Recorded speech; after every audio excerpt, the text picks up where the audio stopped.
Hey everybody, welcome back to an all-new episode of 10 to Life with me, Annie Elise. I am here to break down another true crime case for you.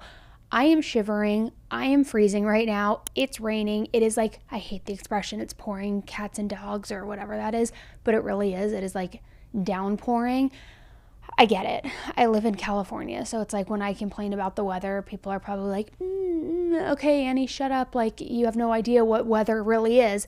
Trust me, I know that this is like not the actual real kind of problem to be having, but it is freezing. It is pouring rain. People do not know how to drive here in the rain, and I'm going to leave it at that. And if one more person says we needed it when we talk about the rain because we're in California and the drought and all of that, I'm going to lose my mind. It's like that is the go-to thing. Anytime it rains, anytime it has rained in the last like 10 years, it's, well, we needed it. We need Okay, sorry, I'm going off on a rant. I don't know, maybe the coldness is getting to my brain. Anyways, let's talk about true crime because that's obviously why you're here today, right? So if you are a returning subscriber, thank you so much for being a 10 to Lifer. If you are brand new, checking out the channel for the first time, thank you for stopping by. I hope you enjoy and appreciate today's case coverage. I've got what do I have on today? Oh, my Basically Detective merch. So some merch stuff. If you want the merch, you know where to go, shop10tolife.com. Okay. Let's get into it. I think that we've all known somebody at some point in our life where it feels like sometimes no matter how nice you are or how kind you are or what you do for somebody, your best is never enough. And not only is it sometimes never enough, but sometimes you are even met with betrayal. I mean, insert Scandival, right? Ariana was trying to do her best, trying to love this guy, make the relationship work, and he betrayed her and cheated on her for 8 months with her best friend. If you don't watch Bravo or follow Vanderpump, you have no idea what I'm talking about, but whatever. So that's the kind of case that we're talking about today. That's what it is all about. It's about a woman who was always lending a helping hand and made sure that everybody was taken care of in every possible way, only to be thanked by a very huge betrayal, and one that was so horrific, so brutal, and so unlike any other. So guys, let's get right into it.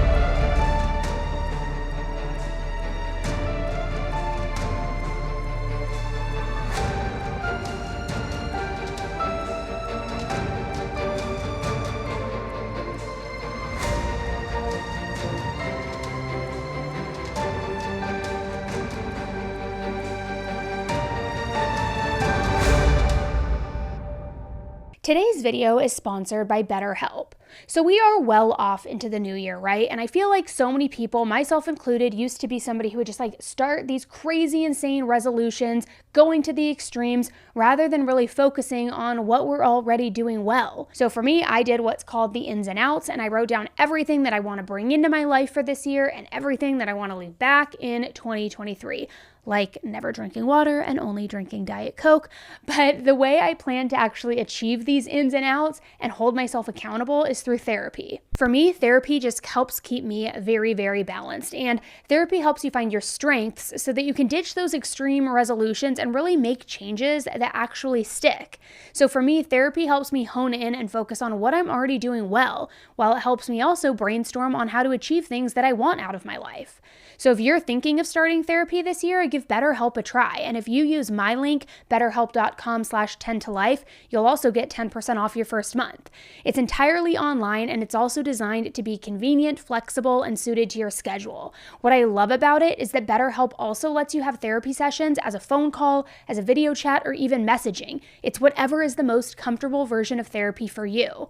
Just fill out a brief questionnaire to get matched with a licensed therapist, and you can switch therapists anytime for no additional charge. So join over 4 million people who have now started using BetterHelp to start living a healthier, happier life. Click the link in the description or visit betterhelp.com/10tolife. And clicking that link does help support this channel, and it also gives you that extra 10% off your first month so that you can connect with a therapist and see if it helps you. In 2017, 49-year-old Melinda Pleskovic was living in Strongsville, Ohio with her family, and she was living a very happy and fulfilling life. Melinda and her husband Bruce met when they were in their 20s, and right when they met, right away, they knew that they were each other's person. They were absolutely in love with each other. So they eventually married when Melinda was 24 years old, and they decided that they wanted to make a home for themselves and raise their future family together in the city of Strongsville, Ohio.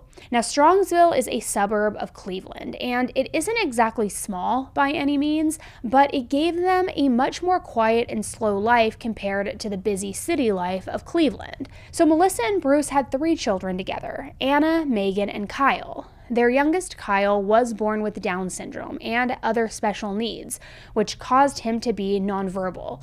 But Melinda and Bruce were just so kind, so compassionate, and just truly loving parents, and they went to great lengths to make sure that little Kyle had all of his needs met and was just a happy little boy. Melinda was the most caring and attentive mother to all of her kids, but especially to Kyle. But aside from being a mom, Melinda was also a passionate teacher. She taught 6th grade language arts at Strongsville Middle School, and she was loved and adored by not only all of her students, but by their parents and the other staff at the school as well.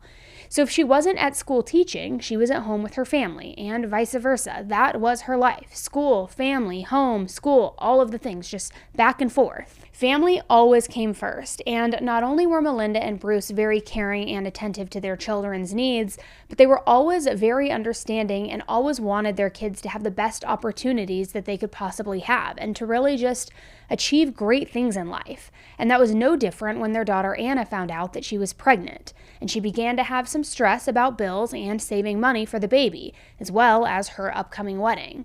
Now, Anna had met her fiance Jeffrey Skolin at Strongsville High School, where they both had attended. They became high school sweethearts. They stayed together after graduation and eventually got engaged. Your typical high school sweetheart love story.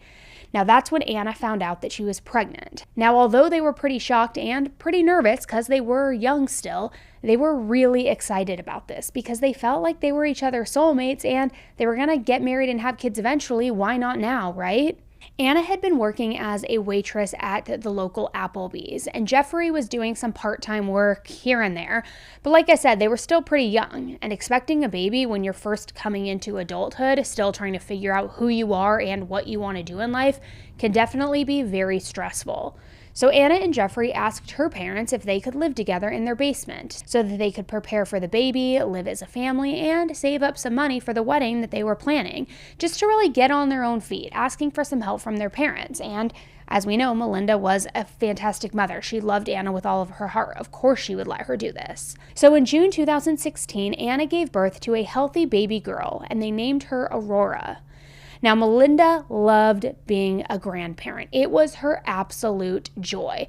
Aurora was like the missing puzzle piece that the family hadn't even realized that they were missing, and they just very quickly could not even imagine a life without her. Even better, they got to spend plenty of time with her since they all lived in the same home, which meant that they never missed any of those big milestones. They were there every step of the way, standing up, crawling, all of the big milestones. They got to see it firsthand.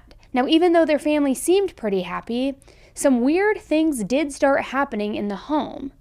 Ironically, right around the time that Jeffrey had moved in, this is when these weird things started happening. They had always felt pretty safe in Strongsville in general, but especially felt safe in their home. They had never had any issues or concerning things happen before. But it started becoming one thing after another, to the point that everybody who lived there started to get a little bit scared and kind of worried for their safety. It seemed like someone had it out for the family, but they didn't have any idea who or why they were the ones being terrorized. See, on multiple different occasions, different family members would see people standing a little too close to the house, kind of like looking like they were scoping things out or watching each move that all of them made. On one occasion, Anna had been downstairs in the area where she and Jeffrey had been living when she heard something that almost sounded like a door handle that was being turned and opened. She knew from the sounds of it that it was coming from their back door, so she instinctively went towards the back door to see what that noise was and what had been coming from it, and why. And when she got closer and pulled back the curtain, she saw a dark figure who was attempting to break into the house. So Anna, obviously in a panic, started screaming and just ran away from the window. Her mom had been home at the time in the upstairs area of the house, and she came running down the stairs, terrified that something had happened to the baby. By the time her mom got down the stairs, the person was gone though. So they decided that just to be on the safe side, they would call the police. But by the time the police came to investigate, this mysterious dark figure was still nowhere to be found. And there also had been no evidence that anyone had even been there, or any signs of forced entry, nothing. Then, on a separate occasion, it had been Jeffrey who saw something super weird and unexplainable. He claimed that when he and Anna had been home one day, he looked out the window and saw 3 masked strangers standing along the property line, all watching the home. So he also, understandably, freaked out and yelled for Anna to come look at what he was seeing. But by the time she got to the window, the strangers were gone. So again, the police were called, but by the time they arrived, these strangers were long gone, and once again, there was no proof or evidence that they had even been on the property line. And even if there were some footprints or something like that, it wasn't exactly a crime. It was just super weird, and even a little scary. So these occurrences were literally starting to sound like something out of a horror novel, right? But each time one of these occurrences would happen, only one person at a time would see them.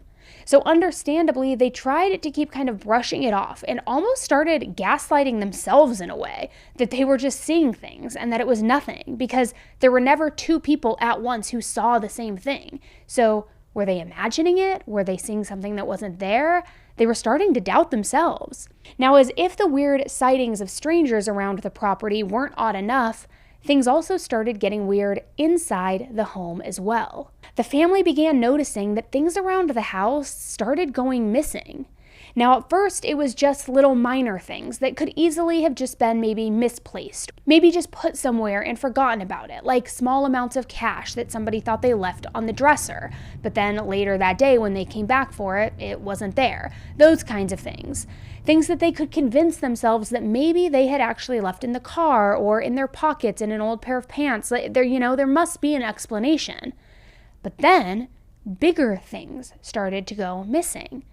Just like the cash in the home, a laptop that belonged to Bruce and Melinda had gone missing, and they couldn't find it literally anywhere. It's a little bit more difficult to misplace a full laptop than a dollar bill. So as if these things aren't already weird enough, it hadn't ended there. Someone now began messing with their vehicles. It started when Bruce woke up one morning and was heading out to work when he noticed that somebody had stuck nails in all of his tires. Bruce's vehicle hadn't been the only one that was tampered with either, and whoever was doing these things had this really sick sense of humor, because shortly after that, Anna's car keys went completely missing from the home. So you would think that in a typical case of a burglary or a theft, if somebody's taking the keys, they're definitely stealing the whole vehicle, right? No, not for the Pleskovic family. After her keys went missing, her car alarm would start going off at random times during the day. Sometimes it would be 4 p.m., sometimes it would be 4 a.m. It really was at all different hours. But it was clear somebody had been purposefully tormenting them, and they had now caused them many sleepless nights. It almost feels kind of like that movie, The Watcher, or the series, The Watcher, which is based on a true story. I don't remember if it was on Netflix or HBO, whatever it was on, but where they were getting the mail and there were these mysterious, scary letters, things were happening around the house, and it was based on a true story. And just imagine for a second seeing multiple masked or concealed people lurking around your house, already being terrified. Then your things start going missing from your home, and it tells you that somehow, some way, somebody was getting into the home without anybody knowing, taking your things, and now they're taunting you. The car alarm's going off, the nails in the tire, and every single time that Anna's car alarm would go off, they were just reminded that somebody was nearby, lurking, who had her keys, probably watching them, and eagerly just waiting to see if they would get nervous and uneasy about it through the windows, just kind of like getting off on it in a sick way. It was like a constant cat and mouse game, and this was for months, and they didn't even know who they were playing this game with. It was literally like a scene out of a movie, out of even the Strangers movie, if you've seen that one. It just gives me the chills thinking about it. So these things had gone on for months. The family was exhausted by it, both mentally and physically. Obviously, they had been worried for their own safety, but also especially for the safety of baby Aurora. So after almost 16 months of being constantly terrorized by some unseen perpetrator, on October 23rd, 2017, their worst nightmares finally came true. On that day, a 911 call came in from a man claiming that someone had been attacked in his home. And the voice on that call was Jeffrey. And the person who had been attacked was his wife's mother, Melinda. Southwest, this 911, what's the address of your emergency? Somebody's been attacked in my house. Somebody's been what? Attacked. What's the address? I'm home. For Blazing Star Drive. Blazing Star Drive? They attacked who? Who was attacked? Someone get my fires. Mel Pleskovic. Mel Pleskovic was attacked. He was attacked by whom? Do you know? She was. No, we just came home. She's on the kitchen floor. I took her son and my daughter outside. Her husband is inside with her now. So the husband attacked her? No. We just came home. You came home and found her injured on the floor? We found her in the kitchen. She's not moving. I took the kids and I walked outside. I didn't know. So did she look like she was beaten or what? She has blood all around her. I didn't look. I grabbed the child and left. Can you please send someone here? I am. Hold on a moment. Don't hang up, sir. Do not hang up. Sir? Hi. Okay. Yeah. All right. I have the medics and police responding, okay? All right. I need to get... There's a lot of blood. There's a lot of blood? Okay. Yeah, I only got her, but I'm outside. How do you know this woman? Is she... I live here. She's my fiance's mother. It's your fiance's mother. Okay. Yes. Is she, like, had anybody trying to harm her, harass her, anything like that? No. Okay. Do you have a dog that lives at that house? We have two. We have two dogs. Okay. Are the dogs there, or you don't know? I don't know. We just walked in the front door. Okay, because we got a phone call from somebody who found a dog that belongs at your residence. That's why I'm thinking the dogs got out, okay? What is your name? He's right here. I have... Okay, who's talking to you right now? Her husband. We just came home together. Telling you, is she conscious? She said she has multiple stab wounds, and he's on the phone with somebody else. Okay, she's got multiple stab wounds. That's what he just came out and told me. We hear the ambulance. Okay, they're coming, okay? Yeah. Okay. Okay, sir. It's okay, sweetie. They think she's got multiple stab wounds. All right. Okay, sir, that's her husband? That's her husband, yes. Okay, do you see any, like, forced entry or anything to the house? I'm outside. The door was locked. The door was locked? The front door was locked. Okay. Okay. Ambulance is here now. Okay. All right, we have help coming, okay? Is the squad there yet? Do you see them? I see an ambulance. Is that what that is? Okay, I know there's 2 males and 2 children. There's you and that are there, correct? And 2 children? Yes, Okay. And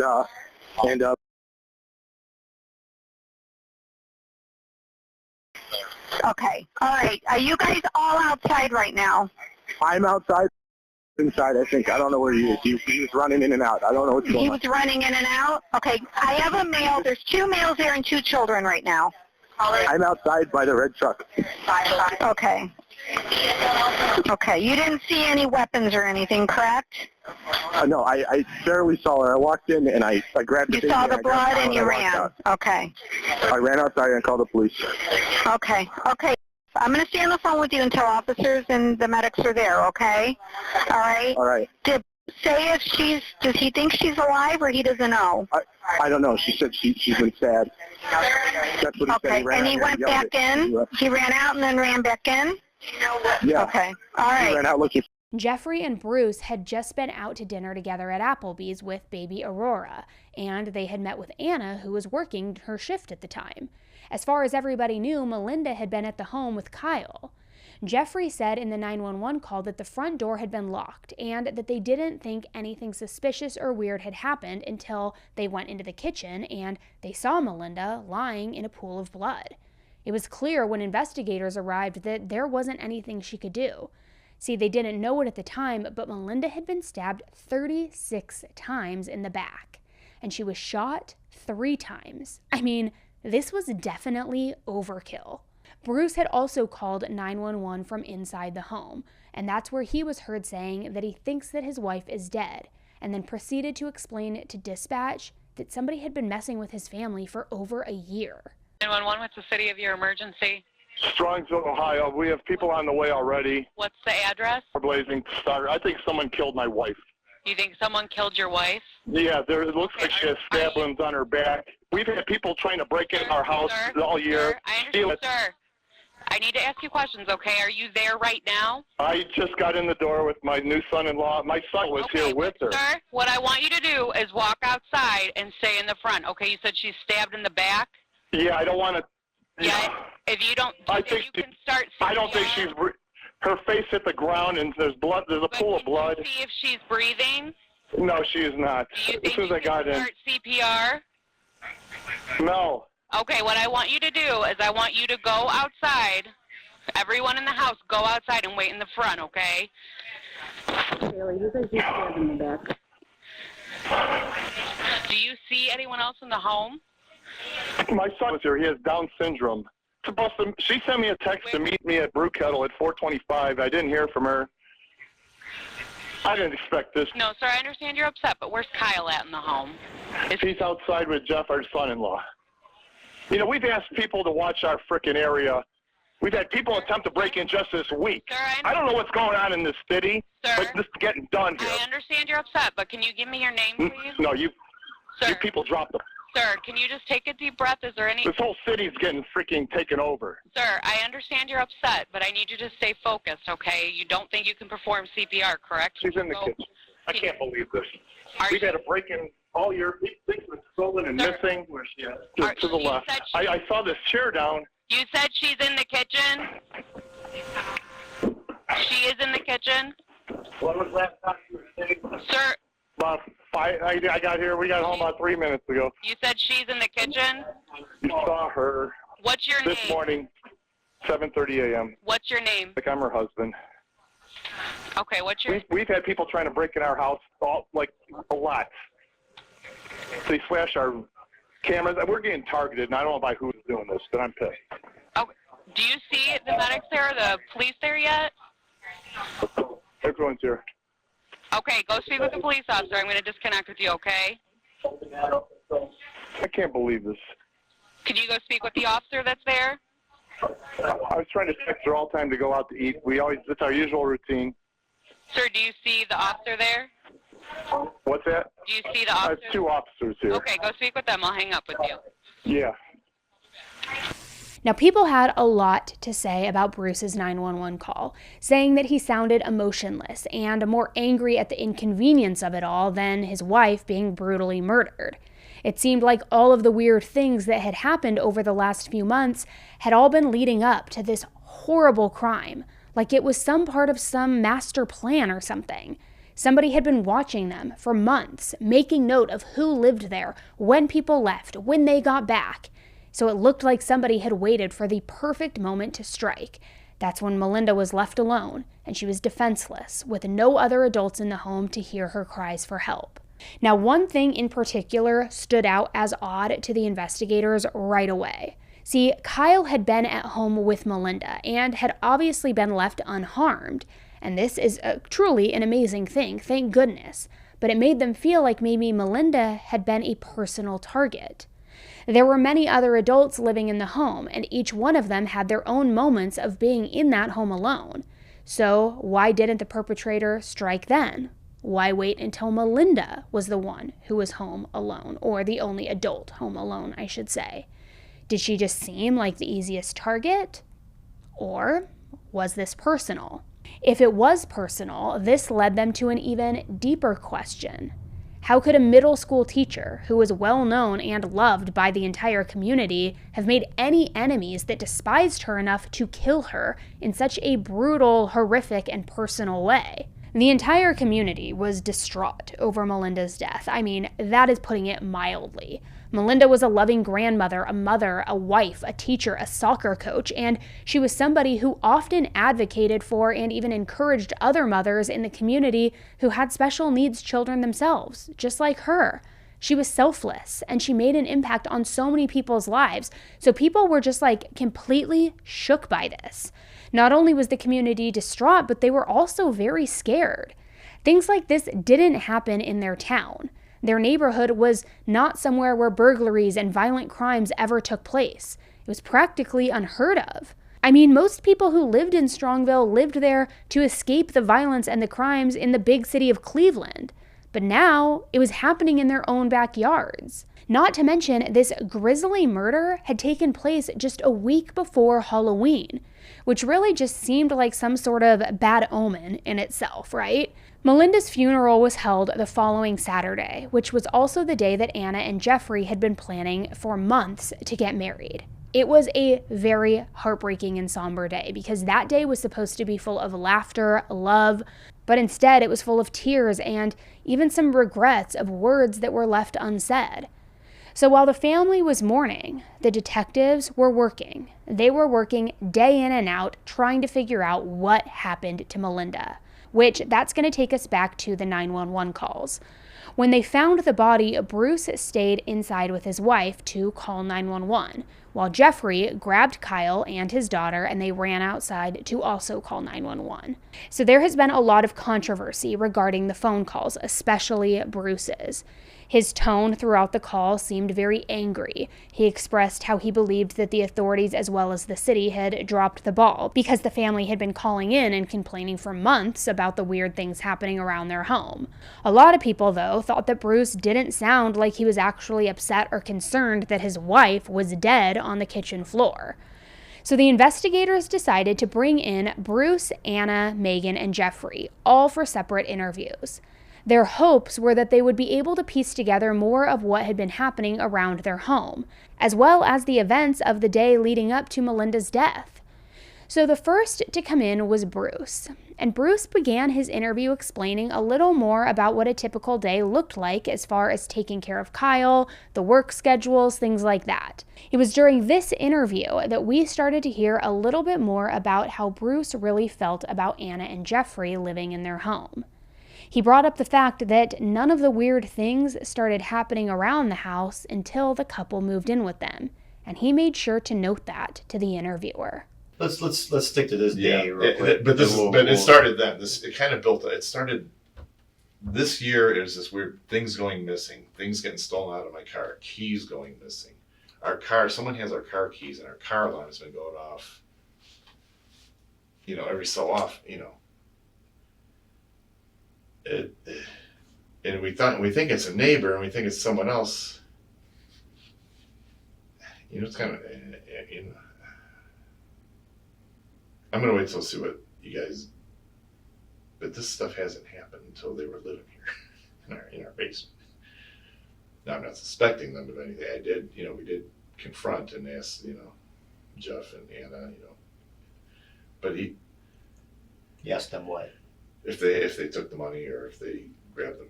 I'm not one to accuse, but you guys didn't grab the money. At some point they gotta know. We gotta wonder if they're doing this or not.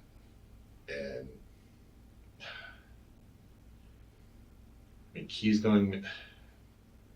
It's just been all these attempted break-ins. I wasn't there when these things happened. I don't think it's all bullshit. Theoretically it could be. Do you notify us every time that occurs? Yes, there should be a few notifications. About how many you think?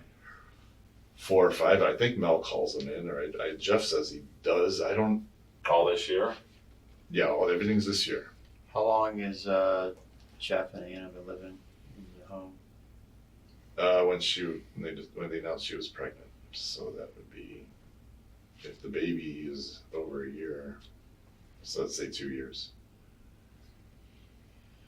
Now, I'm not trying to blame him. I just No, I just. But when I look back and think through some stuff, it's like these things are happening, but I'm not there when these things happen. I've lived in that house 16 years, and we back up to the common area there, and over there's always been some kids playing back there. There's a kid catty corner who liked to shoot off fireworks at 3 a.m. And I heard him out the window saying, "Hey, let's shoot it at that house." And I was kind of watching out the window. I go, "Whose house are you shooting it at?" He's a kid. I'm just trying to scare him a little bit. Kids, movie kids. So it's, when these kind of things happen, I'm there and I see them.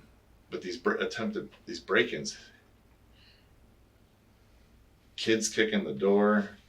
The one time was one of the story. There's a group of kids that are all 15. They did this, and Jeff was in the basement when this happened. I wasn't there. I didn't see it happen in the middle of the night. I was asleep.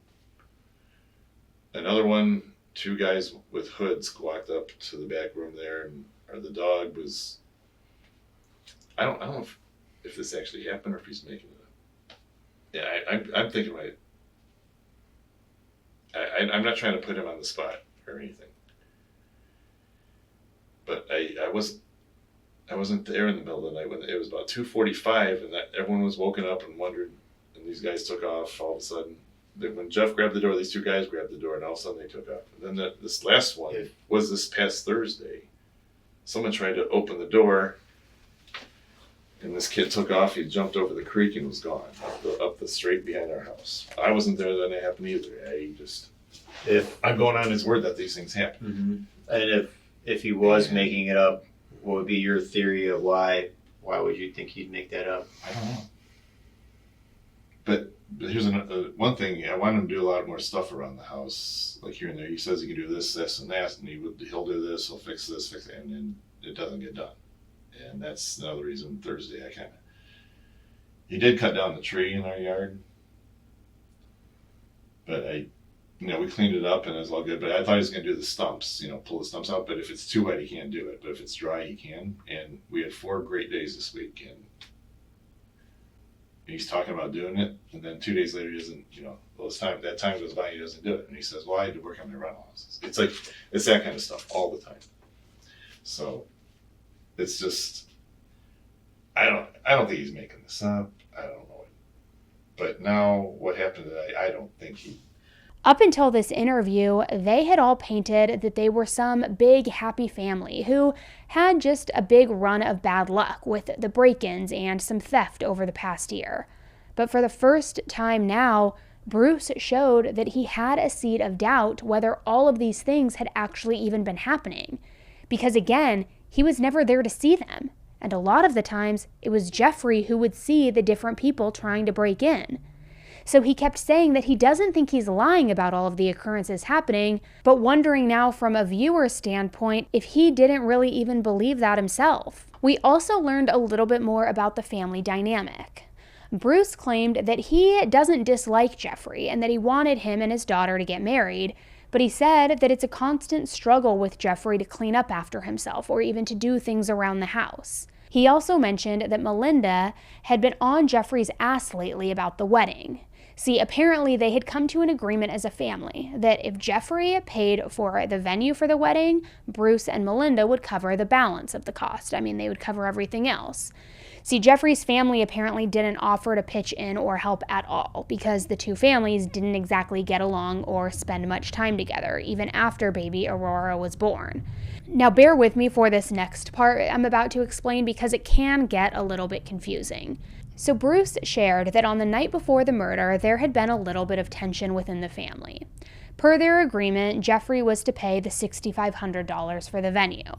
According to Bruce, he kind of kept just putting it off though, and putting it off, and he kept telling his fiancée Anna and her mother Melinda, like, I will pay for it, I have the money for it, but he kept putting it off. And at this point, the wedding was a week away, so I'm sure the venue was telling them, hey, you better either pay up or find somewhere else to go get married, which, honestly, I'm kind of shocked that they hadn't long before. Usually, that needs to be paid well in advance. So Bruce claimed that when the time came, Jeffrey still didn't have the money. So Melinda, the mom, ended up writing a check for $3,000, and then she put the other $3,500 on her credit card. Now here's where things get a little bit confusing, because Bruce started talking in half sentences during the interview, and I think it's because he was starting to really question things and also put some things together in his mind as he was saying things out loud. Bruce claimed that the last he knew, on the night that Melinda was murdered, the whole family was supposed to go out to dinner with Jeffrey's mom because she had wanted to pay Melinda back for putting that money up front. But apparently she didn't want to hand the money directly to Jeffrey, which does seem a little bit odd, at least to me, but maybe she thought that Jeffrey was going to spend it. So to simplify it, their plans all started with that they were all going to go and eat together.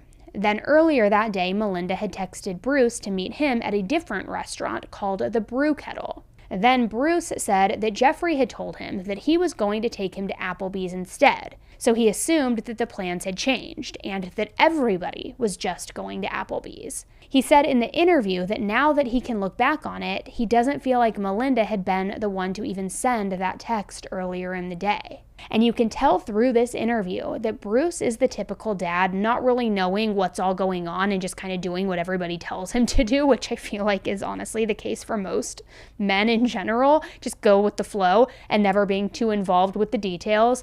So all he knows is that the plans had gotten changed that day and that Melinda ended up murdered. But like I said, you can see the gears spinning in his head where he's starting to question the timing and the coincidence of everything. Yeah, so does he have the money, or he say he's going to go get the money? He says he has the money with his mom. He said he has. But when push came to shove at the deadline, we're the ones who had I understand that, but he said he already has the money. He says it's at his mom's. He's going to go get it at his mom's. He's going to go get it. It's always like, all this good, But there's like with everything there's no follow through. It's all talk and empty promise. And not that it's something, but he talks like he has it. And it's I understand. Well, let me answer you a question. When he called you to meet at Applebee's, did he say who's going to be there, or did you ask did he talk to Mel, or did you ask like who's all meeting there? Yeah, I was just going to meet Anna. Anna was working there. She's working. And she wanted me to meet there. It's like, I texted back to Mel. I was just going to go home. When you spoke to Jeff on the phone, who did you think was going to be at Applebee's when he says meet me at Applebee's? Well, it was just me, Jeff, and the baby. So I'm thinking, well, his mom and Mel are meeting up to take care of the 6,500. What's up, man? So you didn't ask like? No, I did. I did ask him. He says, well, I'll just get that. You can get it later at my mom's. But no, what I'm asking though, you were supposed to meet Mel at Brew Kettle. So you tell him, no, I can't go to Applebee's. I'm no, that the Brew Kettle came at 4:25 on myself. If you look at the 4:25 was the time I got the text about going to Brew Kettle. Okay. I didn't go to. I wasn't. That's when I'm getting calls. When I said I'm coming home. When I went to Walmart and when I went back to Brew Kettle, that's when I texted Mel's phone. I'm coming home. And so I'm driving down Pearl, and that's when I'm getting a call about Applebee's. I'm getting calls from Jeff about Applebee's, and I'm going to the rec center. He's called me twice at the rec center. I mean, he gave me like 3 phone calls. He says, I'm calling your wife and texting her. She's not answering the phone. Her phone must be dead.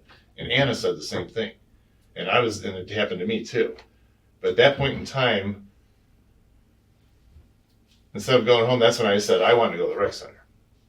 Because, I usually get, I'm just going to go to the rec center, then I'll meet you guys out to eat. Where's Mel?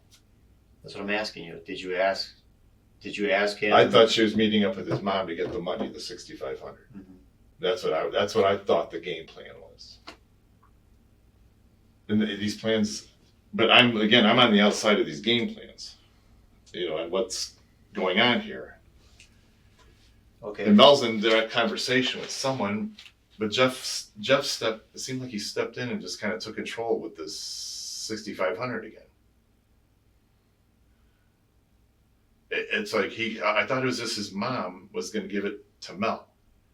That's what Mel told me last time I talked to her about this, and I just kind of okay, and then I just do I do what I got to do. I'm getting ready for this wedding, I'm getting ready for this interview, and it's like. I know it's all a bit confusing, but Anna was interviewed as well. According to Anna, she also didn't understand why the plans had been changed. She knew the same as Bruce, that the original plan was for Melinda and Jeffrey's mom to meet so that she could get the money that he owed her. Anna said that she had been working all day, and the last she knew, Jeffrey had told her that Melinda backed out and said that she wasn't going to be able to meet with his mom earlier in the day. So that night, around 7 to 7:15, is when Bruce, Jeffrey, Megan, and the baby showed up at Applebee's while Anna was working, so that she could be the one to serve them. She claimed that by the time they were all at Applebee's, Bruce, Jeffrey, and Megan all told her that they couldn't get in contact with her mom. She said that she even went to the back of the restaurant in between waiting on tables and tried calling her multiple times, but with no answer. So at this point, it was around 7:30, and nobody had heard from Melinda. And she said that it wasn't until around 8:45 that she got that call and was told that her mom had been attacked. By the time she got to the home, there was a little bit of mixed information, because when she first got there, an officer had told her that he was sorry for her loss. But when she asked Jeffrey and Bruce if her mom was really dead, they said that they didn't know yet. She also shared a little bit of her experiences with the random things that had been happening at the house over the last few months. Now, we understand that there's been some disturbances at your house. Yes. And well, Jeff. Everything really started when I was pregnant, and they were 14-year-old boys. I called the police on them. They're like all blonde. They were smoking weed and jumping on my trampoline. I said, "You gotta get off." And they got mad and came back and jumped again. And the second time one kid tied his shirt around his head and came back like screaming and jumped on the trampoline and ran away. And I called the police. There's a big swim meet going on. I was like, somebody's not watching their kids. And they have pot, and they're in my yard on my trampoline, and nothing. The kids ran away before they got there. But then after we had Aurora, and she was like a month old, I recognized them. They came and were kicking on our back basement door, ran away, all hiding at the playground, teenage prank stuff. But then it just got and then things started going missing, and I don't think kids would do that. Like, if I had $10 laying on the counter and I went upstairs for a second, I'd come back, it was gone, and I'd be home alone.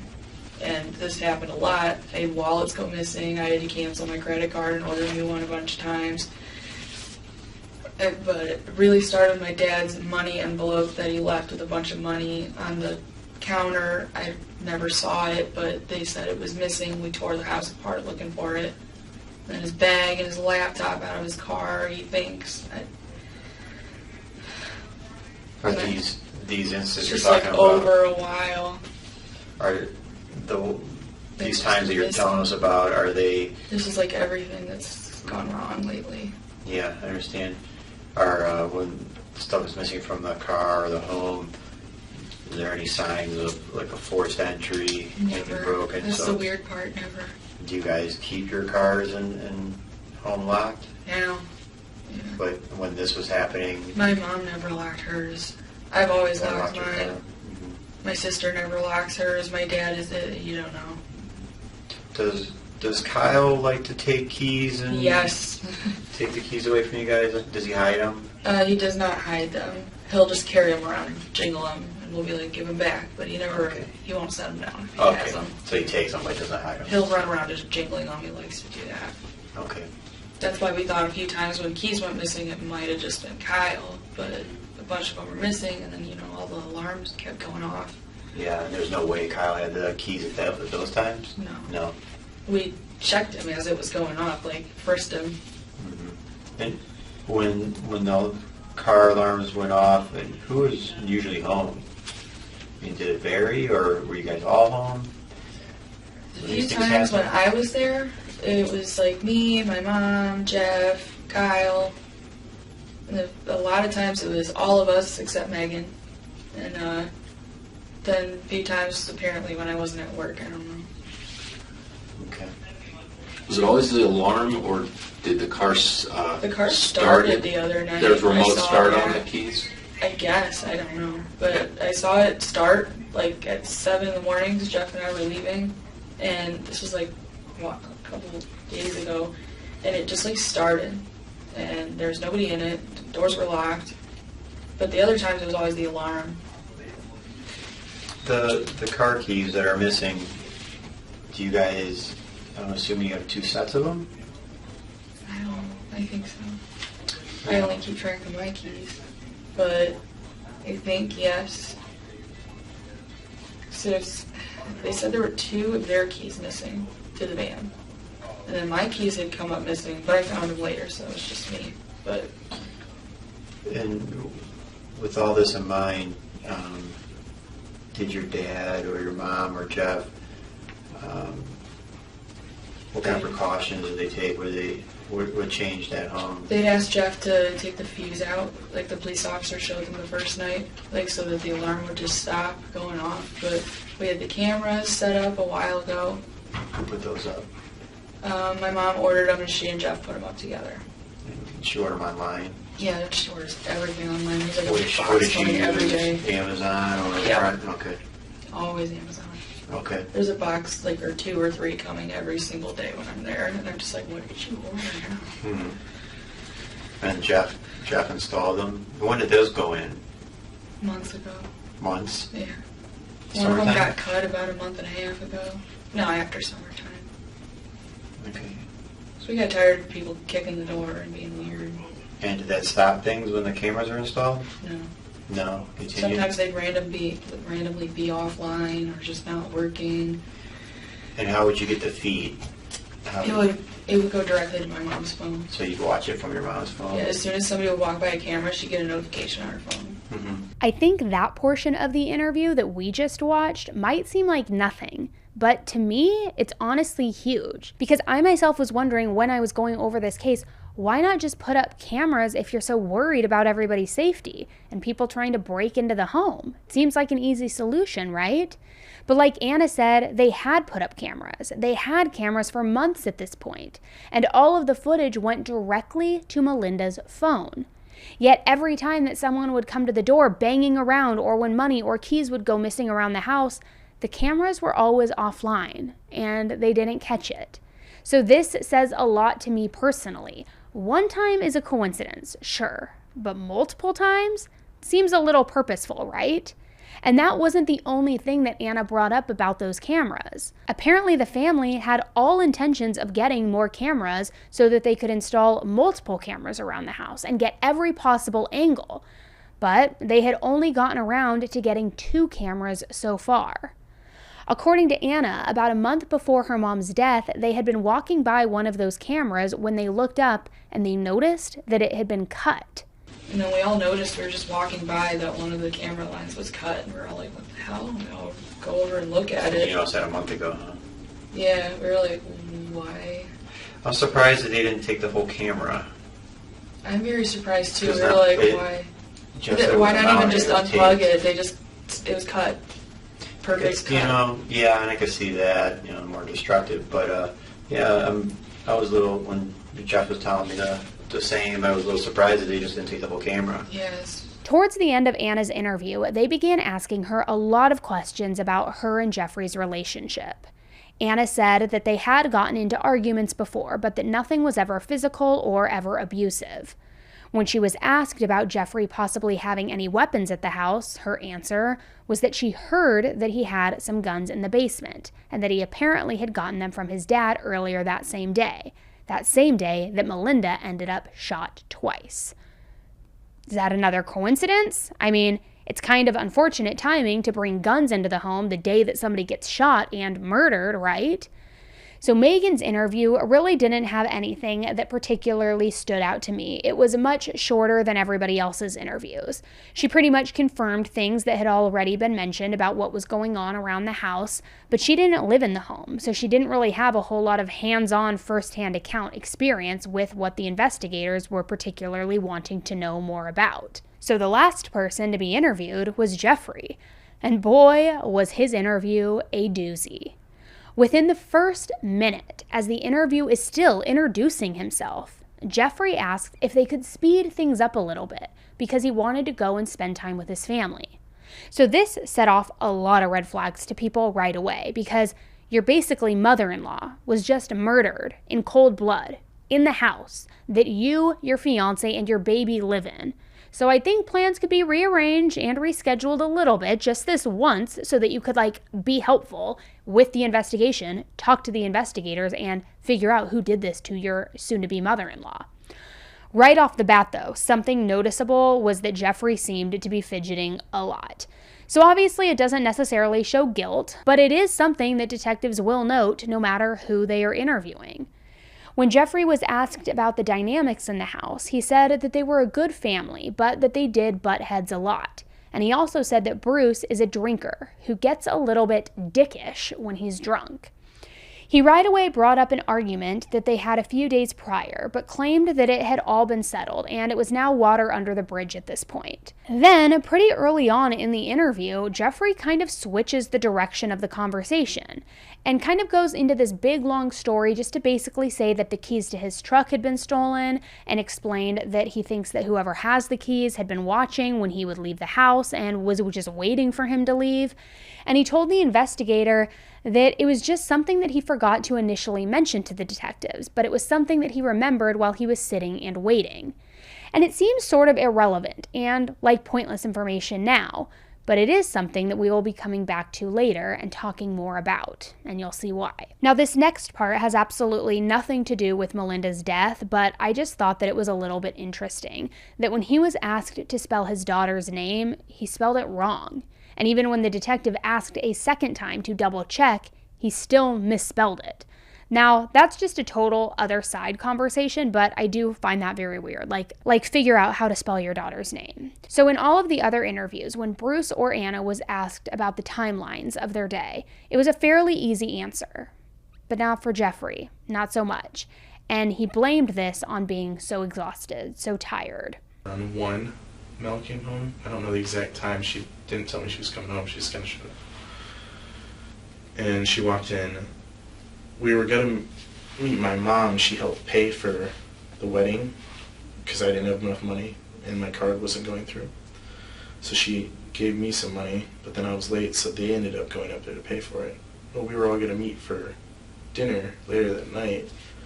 I was going to go pick my mom up after she got home from work, and I was going to be like, hey, they want to go have dinner, let's go have dinner at Applebee's. It was going to be this nice little thing. Well, Mel said she didn't want to do that, and she just wanted me to go grab the money and everything. And I was like, okay, well, I'll do that when Mom gets home. So I left.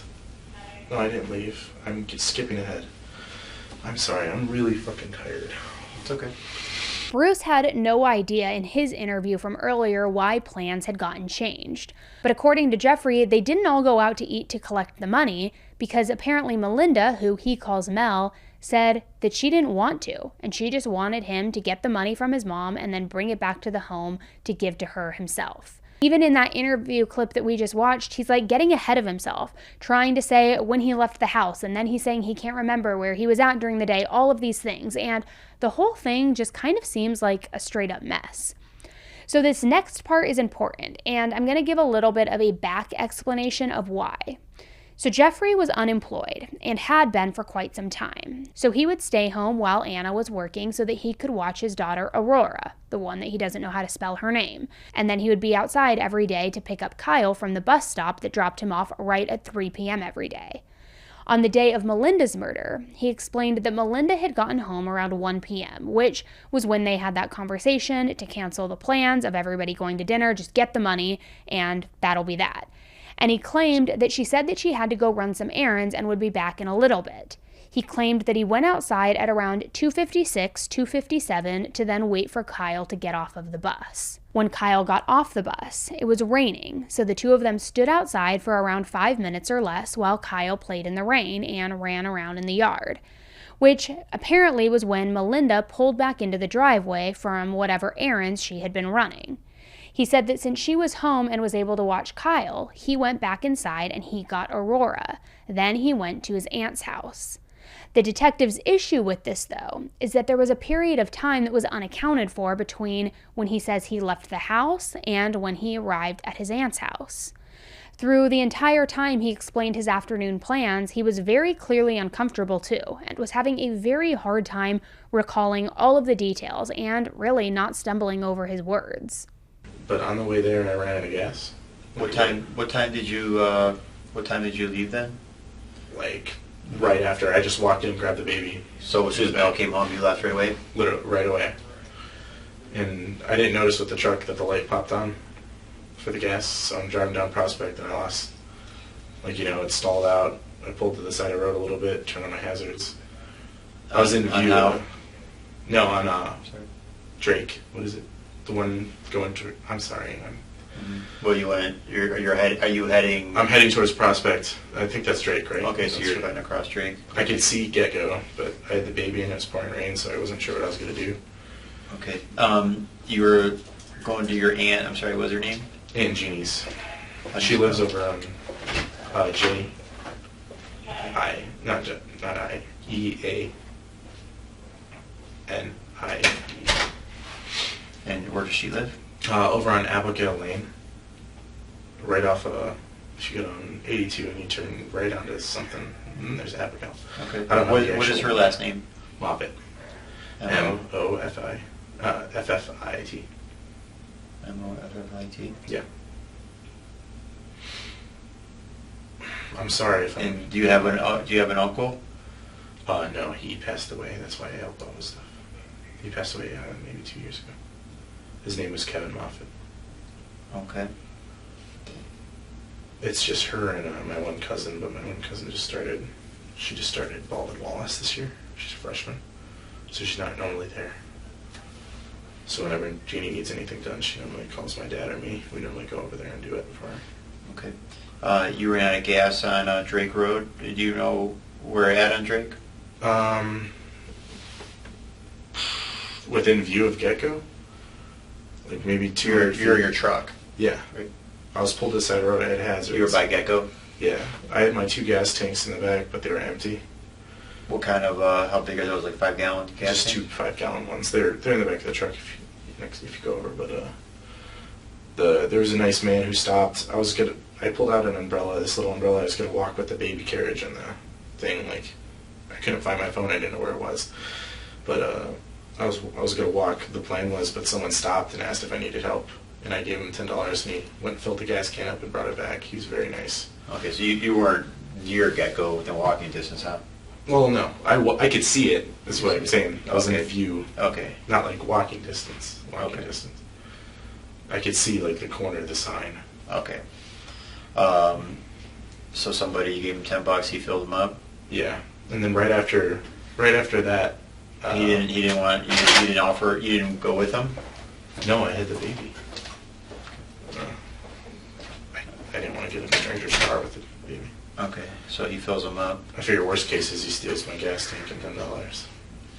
Okay. Best case is he came back and he seemed like a really nice old guy. He had red Lincoln and he pulls up and asked if I was okay. But I called my dad right after that and let him know I was on my way to Jeannie's. He said that he literally left as soon as Melinda got home at 3. But we'll give him maybe an extra 5 minutes to grab the baby, get her into the car. But then he said that by the time he got to his aunt's house, it was 4:30, which that is about an hour and a half of a time lapse, 90 minutes. So even the detective sort of questioned it by saying, that's a long time. To which he just shrugged it off by replying, I was stuck there forever. I didn't know what to do. I couldn't find my phone. Trying to make excuses and cover it a little bit. He had mentioned just a few minutes earlier that he had called his dad after the stranger bought him the gas. So then, following up a few minutes later by saying he couldn't find his phone was a slight inconsistency, and it was noted by the detectives and put to the side. What do you mean you couldn't find your phone? I couldn't find it for the longest time. It fell. If you look at the truck, I don't know if you took a good look. The 2 seats, the way they come together, they go like this. Mm-hmm. And then in the center where the seatbelts are, there's a big hole. Mm-hmm. And when shit goes down there, you have to go in the back seat to get it. Mm-hmm. So my phone slid down there and behind. So when I stopped and got the gas, I had to open the door, reach back there and grab my phone. Another inconsistency in stories was that Jeffrey said that it had been Anna's idea for everybody to meet at Applebee's. But if you'll remember back to her and Bruce's interviews, they both said that it was Jeffrey's idea. Bruce had told the detectives that Jeffrey texted him to meet at Applebee's. But then when the investigators asked Jeffrey who had texted Bruce the change of plans, just to clarify this, because I'm sure they noticed that stories were a little bit different, Jeffrey again said that Anna had been the one to text Bruce. Now, another thing that I noticed, but the investigators didn't draw attention to, though I'm sure they noticed as well, was that he literally said two completely different things within minutes about what he did in between his aunt's house and going to Applebee's. Okay, and then from there, where did you go from your aunt's house? To Applebee's. We went straight to Applebee's. We were all supposed to meet there originally, but Anna told Bruce to go there, and she told me to go there. Because either way, we needed to go get keys from her. Because we couldn't get, well, I couldn't get in the house at least. What route did you take to Applebee's? Just straight down. I pulled out of where Abigail is. If you go down the one way and turn left, you go right out on 82. Went straight down 82, turn right at the mall entrance. Which entrance in the mall did you go in? Coming down 82, the first one by the new crafting store or whatever. There's a crafting store and a new restaurant there. Or a newer restaurant there. Yeah. Where the old Giant Eagle used to be. I turned right in there and then left, and you're right in the Applebee's parking lot.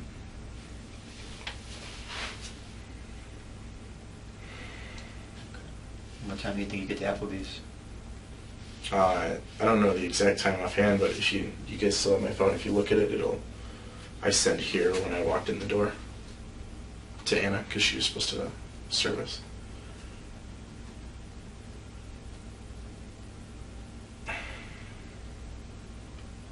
And whose idea was it to go to Applebee's? Anna's, for us to meet there. Who's us? Me and Bruce. Because he was at the wreck. I think he was just going to go home afterwards, but she said to everyone go up to Applebee's. She was expecting us to go up there originally.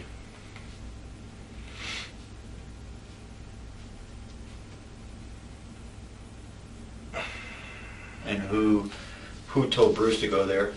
Anna. And how did she do that? Did she call him, text him? I don't know. She probably texted or called him. You'd have to ask her that, or ask him. Okay. Did you call Bruce at all, or did he call you? Yeah, we spoke a few times when I was trying to figure out where Mel was. Because I tried to get back in the house to change and take a shower, because I was kind of stinky. Going to Applebee's right away versus going home in between are two very, very different things. Now, I will admit, sometimes I go about my day, and if someone asked me what I did at a certain time or a certain thing, I might not be able to get the times exactly on the dot correct. But I think that's pretty normal. But to get something as big as that mixed up, so fresh in your memory too, I mean, you either went straight to Applebee's from your aunt's house, or you stopped by the house to try and get some clothes before going to Applebee's. It's really not hard to remember which one you did, right? So if he had tried to go home but couldn't get inside the house, wouldn't that have also rang some sort of alarm bells?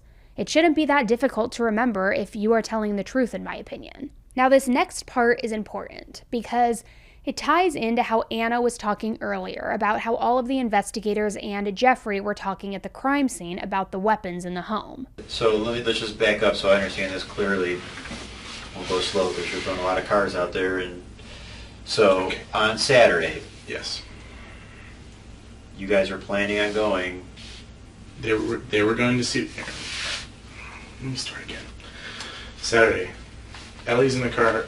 I'm going to pick up Ellie. I stop at the hospital to say hi to my dad. I haven't seen him since he's been in the hospital. His truck is in the parking lot. He said that there was a gun in there and that I can go grab some money. My mother walked out there with me. She grabbed the money out of the bag, gave me some money for Ellie's ticket.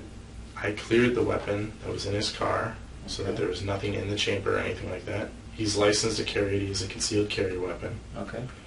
I ejected the magazine. And your mom takes that? Yes, and I put it in the back seat of the car, like all the way in the back, you know, where you open up the window. I set it down there.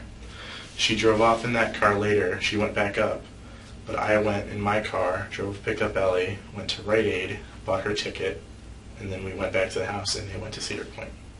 Her sister, like my sister, Anna's sister, her, and Sandra, one of their friends. So the last time you physically touched a gun was Saturday, right? Yes. Okay. But I don't know when the last time he fired that weapon was. That's what I was worried about. Yeah. And since Saturday, have you showered? Yes. I think I showered that day. I don't know if I showered yesterday, though. I'm sorry to say. Okay. But you showered? Yes. Okay. And do you wash your hands after you use the restroom? Yes. Am I in trouble?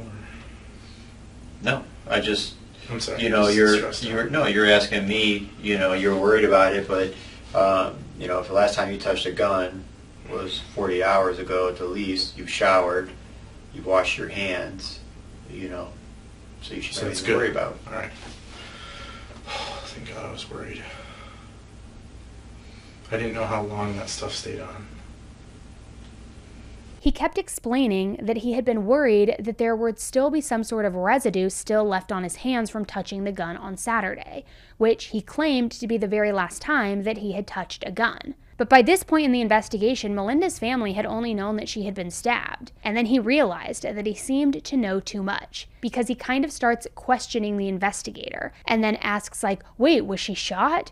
Which really doesn't make a whole lot of sense to me. Why would you be so stressed about gun residue if you knew for a fact that she had only been stabbed and not any other type of weapon was used? It makes no sense. Poured some gas in my car while I was talking to him, and then put the gas tank in. He drove off before me. I closed up the tank, took the nozzle out, put it all backwards, twisted it, put it in the car, started the car, drove, came up behind him at the stoplight. So his interview just really started going downhill and going to crap, more than it already had been at that point. The investigator brought up again, it's kind of weird that you were stuck with no gas for an hour and a half, even though someone apparently came and helped you. It's kind of weird that you said you couldn't find your phone, though you just went into great detail where it was at. But in the last 20 minutes, he explained that he sat there before the random man asked him if he needed help. So he never once thought maybe he would check if his phone was still there so he could call somebody for help. He wouldn't have known that someone was going to stop and ask if he was okay. So he could have sat there for hours and just never would have gotten up and looked for his phone. It didn't add up or make any sense. So the next thing the investigators noticed was that Jeffrey had some scratches on his face. When he was asked about them, he came up with an answer pretty quickly too. But ironically, there was no proof of the incident that he claimed was the reason for the scratches. I'm sorry if I'm not explaining things right. I'm very tired. Jeff, how did you get the scratches on your face? I had a little bumper with the truck. I got tapped. That's from me hitting the steering wheel. You can ask Anna and her mother about, and her father and whoever else. When did you get in a car accident? It wasn't really a car accident, it was just kind of a bump. Okay. Well, when did you get bumped? Yesterday. On my way back from helping Dakota Skinger move. Sorry? I was helping my buddy move from his house here in Prospect, at the corner of Prospect and Lund. He can account from where I was there. And then on the way back I got bumped, but just enough to just hit my head. And I've had the scratches since yesterday. You can ask Anna or Bruce about it. Okay. Would you hit your head on the steering wheel? Mm-hmm. It was just enough of a bump. Was there a police report? No, there was no damage on either of the cars.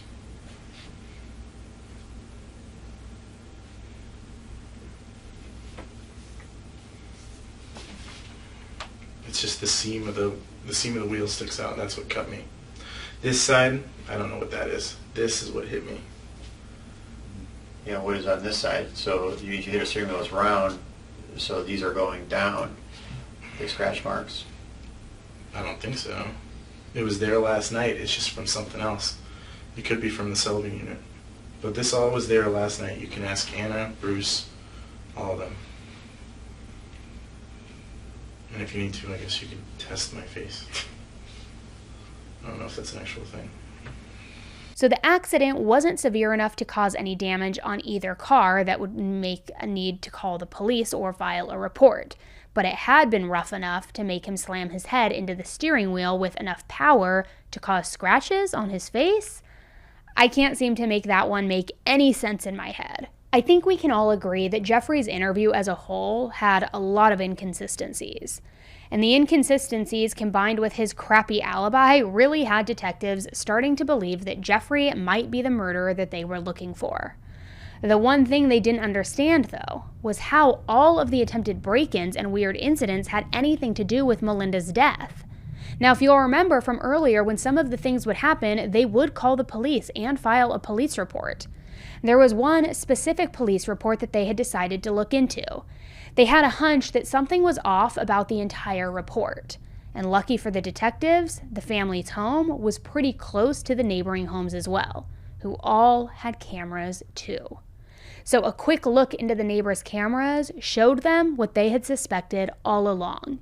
There had never been anyone at the door trying to break in on the night that Jeffrey claimed to have seen somebody, that night that he filed that police report. So because of that, they decided to bring Jeffrey back in for more questioning. But this time, they were not going to play so nice. Jeffrey knew more than he was leading them to believe. Okay, let me just go over a couple of things with you.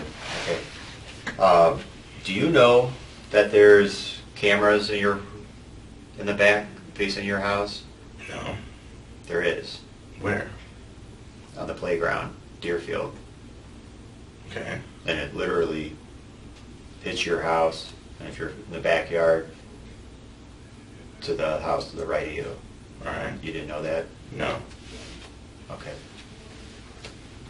So what you're telling me isn't true. Okay, you went out there, you put Joey on a leash for a little bit. Moose never went outside. You never stayed out on the deck with them. Well, I'm not trying to lie. I'm just saying that's what I normally do. Okay. So with that in mind, this camera, the Thursday before this happened, someone tried to get into the house. Yes.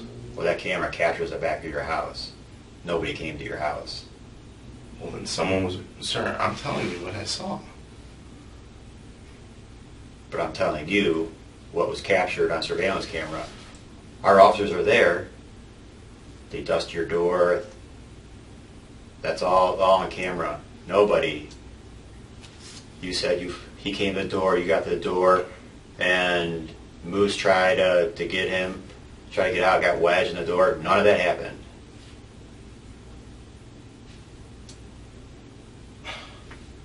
I don't know. Someone tried to open that door, sir.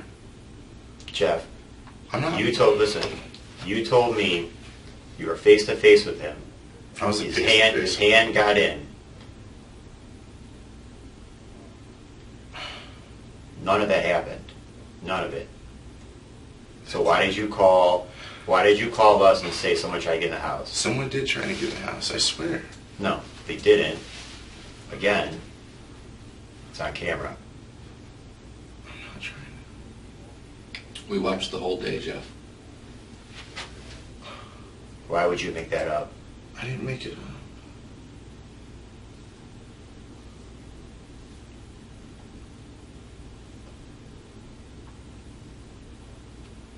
I don't know. So that's the great thing about surveillance cameras. It's there, it's live. Our guys are there. You called us. We're there. Nobody comes to your back. Nobody comes to your sliding glass door. None of that happened. He had no good explanation for why he lied and just kept saying over and over that it did happen. The previous night, detectives had gone and interviewed Jeffrey's aunt, and she said that he told her a very elaborate story about how their dog even bit the attacker's hand and how there was just blood everywhere, which of course the camera didn't catch because it never happened. Jeffrey said that the reason he told his aunt this story was that because his parents didn't like the dog and he wanted them to think more highly of the dog, like the dog had saved the day or something like that. You know, because that's the most important thing when solving a murder, right? Just got to make sure people think that the dog helped and all is golden. So during the interview, the investigators told Jeffrey that his aunt told them that he hadn't actually gotten to her house until 6 p.m. Now, 90 minutes of unexplained time was already bad enough, but now he didn't have any alibi whatsoever for 3 hours of unaccounted time. 3 hours. That's plenty long enough to stab and shoot someone, to make sure they actually die, to then clean yourself up before going on with your day to create a perfect little Applebee's alibi. So he was clearly now being backed into a corner, and his big issue was he had left a paper trail of his entire timeline. You didn't get to your aunt's until 6 o'clock. 6 o'clock, not 4:30. 6 o'clock. I got there long before 6. No, you didn't. You were late. You texted your aunt, just if this jogs your memory, you texted your aunt at 5 o'clock that you haven't even left yet. So you couldn't have left at 3 o'clock like you're telling me. Or shortly after 3. Because you were getting Aurora ready. Okay? I texted her something that was on me. That's the beauty of technology and phones and surveillance cameras, because it doesn't lie.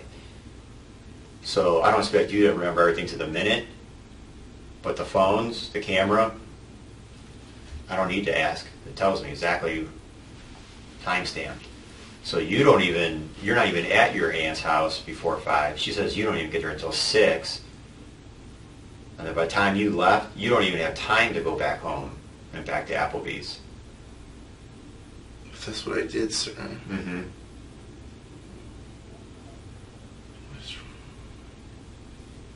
Did you ask what was wrong?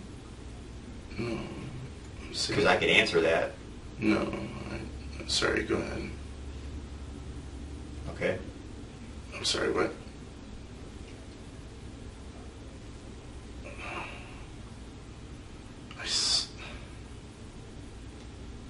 I saw somebody. Okay, it didn't happen.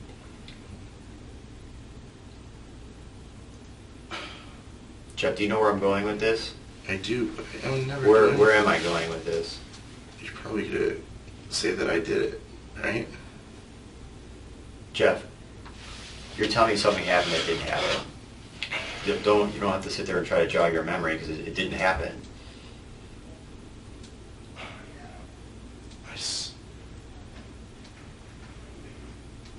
Do you know what time Melinda really got home that day?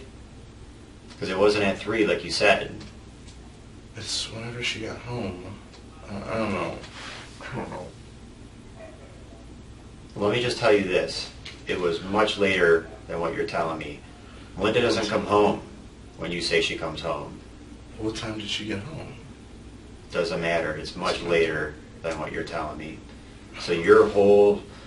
Remember when we first talked, I questioned you looked a little irritated about how long, even at that point, when I didn't know as much as I know now, and you said you left at 3. When they came home, you left right away. You said you didn't get your aunt's until 4:30, and even I questioned that. I said, it's an awfully long time from Blazing Star to Abigail is roughly, what, how many miles? I've never 4? GPS'd it. 5? So I questioned it. You seemed aggravated that I would even question it. I said, that's an awfully long time to get from point A to B, run out of gas, when someone came and helped you 20 to 30 minutes after you broke down. So now, not only is the hour and a half, now the hour and a half becomes 3 hours. 3 hours from when you told me you left, and then by the time you get to your aunt's. So what happens in that time frame? I left when she came home. Mm-hmm. I don't know if I'm... When she walked in the door, I walked out.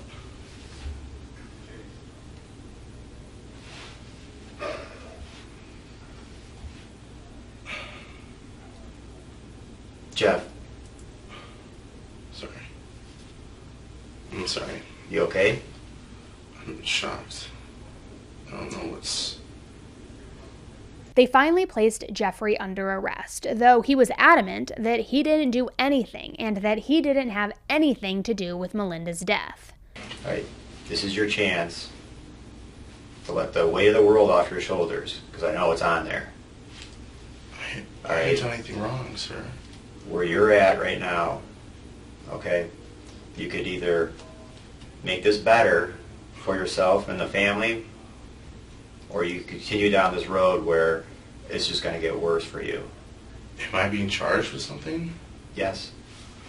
I didn't do So, anything. let me tell you this. Let me just tell you this, okay? All right, listen to me. Yes. Okay, you're under arrest. Hear me out. You're under arrest, okay, for the murder of Melinda Pleskovic. Okay? So, why don't you stand up, face away from me. I didn't do anything, Do you have sir. anything on you that shouldn't be on you? No. No. No, I don't. I didn't do anything, sir. I'm going to read you your rights. Okay?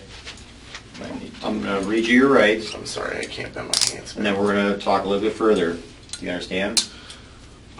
Do you understand? Yes. Okay. I didn't do anything. Jeff, do you have anything in your pocket? I'm going to get a different chair for you.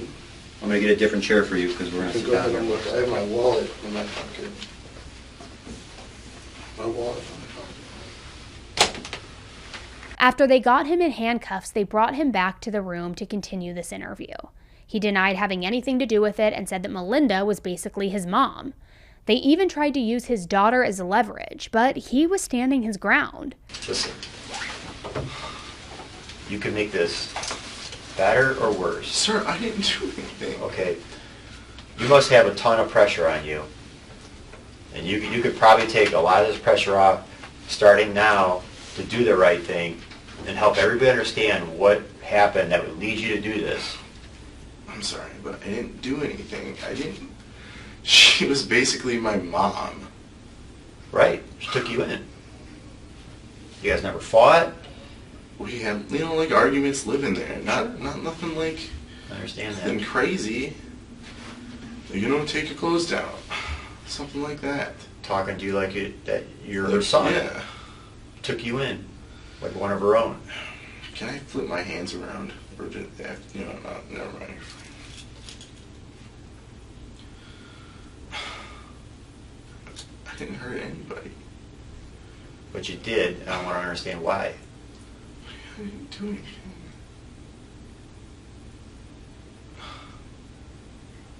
I didn't hurt anybody.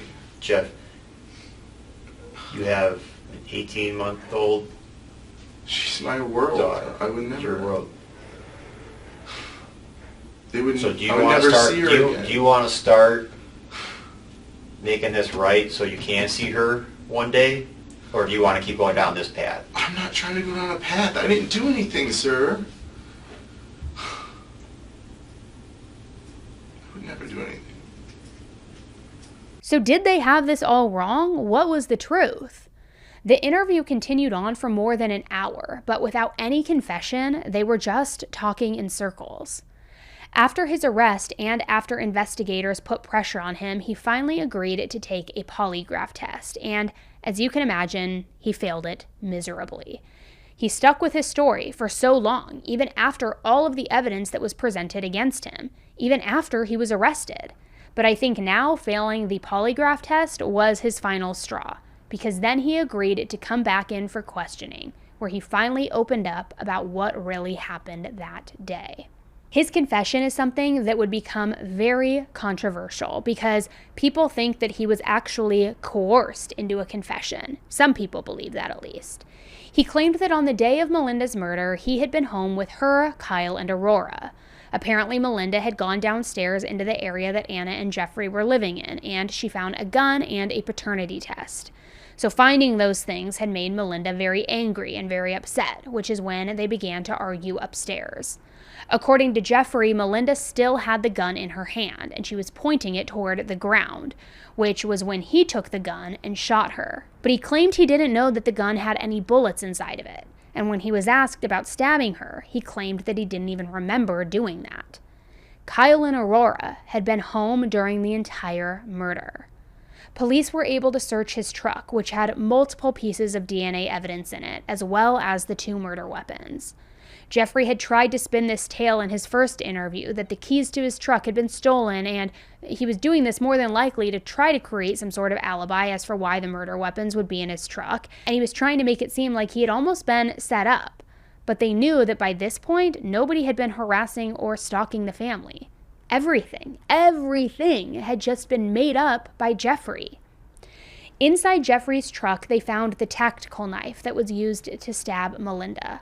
Her blood was found on the blade, and both Jeffrey and Melinda's DNA was found on the handle of the knife. They also found the gun that was used to shoot Melinda, which had Jeffrey's DNA on the barrel, the grip, and the trigger of the gun. Sweatpants of Jeffrey's with Melinda's blood all over it were also found in the truck. So Jeffrey was indicted on charges of aggravated murder, felonious assault, tampering with evidence, and child endangerment. Instead of going to trial and fighting these charges, since he was so adamant from the start that he had nothing to do with Melinda's murder, he pleaded no contest, which is a type of plea that waives a trial and allows the court to sentence the person as if they were found guilty. The entire family was allowed to speak in the court before Jeffrey's sentencing, and Anna's speech was possibly the most heartbreaking and devastating of them all. My name is Amy Koskovic. This is kind of addressed to you. My point is, Jeffrey Stalling should never be allowed to walk free again. The extent of his monstrous actions has forever crippled the lives of everyone who knows. My mother, Melinda, will never be coming back, and that egotistical boy has absolutely no reason or right to rip her away from us. I say boy and not man, because a man doesn't harm his loved ones. A man owns his actions and decisions without hiding behind lies. A man supports his family and would do anything for his children. Jeff has done none of these things. Because of his heinous crimes, my brother lost the best mother a child with Down syndrome could possibly have. My father lost his best friend and soulmate. My sister and I no longer have our smart, beautiful, and respectable role model mother to guide us. And my daughter, Aurora, lost her cherished Grammy. The worst part is that someday I will have to sit her down and explain this horrifying nightmare to her. I'll have to find a reason as to why her father chose incarceration and lies instead of his baby girl. And to be honest, I have no idea where to even begin.